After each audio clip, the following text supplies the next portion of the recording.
The Trevor Project provides crisis intervention and suicide prevention services to LGBTQ teens and young adults. Creators of the Academy Award-winning short film Trevor founded the organization more than 20 years ago. The movie is based on a gay 13-year-old boy who attempts to take his own life after being rejected by his friends because of his sexuality.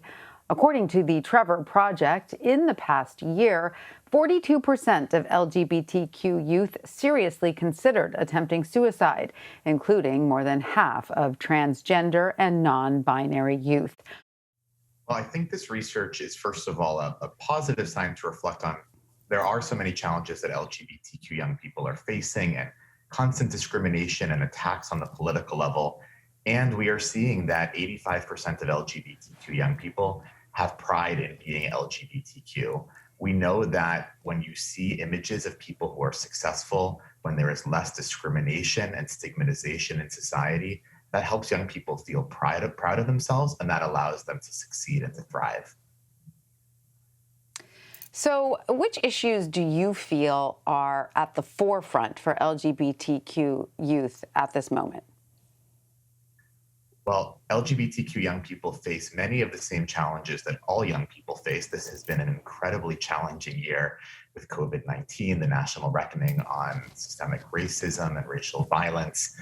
But LGBTQ young people face particular challenges that exacerbate the concerns that all young people have. This has been a very challenging year with a constant onslaught of attacks, in particular against transgender and non-binary young people. We have seen at the state level legislators and politicians trying to prevent trans young people from using the restroom, trying to prevent them from accessing medical care, and trying to prevent them from being able to play sports with their friends and peers. And when you see that onslaught of attacks, it affects people's mental health. And so we hope to send a message in this Pride Month. It is important for politicians to be taking steps to protect young people, not to attack and to harm them. And I mean, President Biden, as you know, has rolled back several Trump-era policies affecting transgender rights. How is the government providing, better protection to transgender students these days? Is it providing better protection? Well, the Biden administration has taken a few very important steps to protect LGBTQ young people. They've issued a set of policies and how they're going to conduct things related to Title IX. Title IX prevents and prohibits discrimination on the basis of sex. And based on recent Supreme Court rulings, the Biden administration has now affirmed that that means that you cannot discriminate on the basis of sexual orientation or gender identity.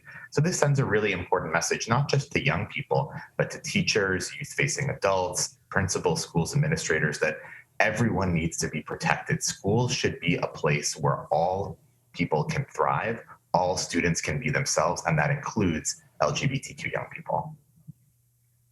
Is there anything else you would like to see implemented? Are there other initiatives you're encouraging? Well, there are a number of things that we're encouraging. We're hoping that the Biden administration will take more steps to enforce actions against schools and others that are violating Title IX.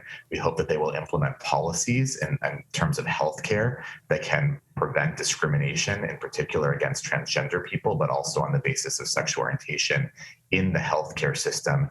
And we know that there needs to be more action taken to improve mental health care. There is not nearly enough investment or support for mental health access and suicide prevention. That helps everyone, and it disproportionately impacts LGBTQ people. And the last thing I will say is that we hope the administration will take more action to prevent conversion therapy.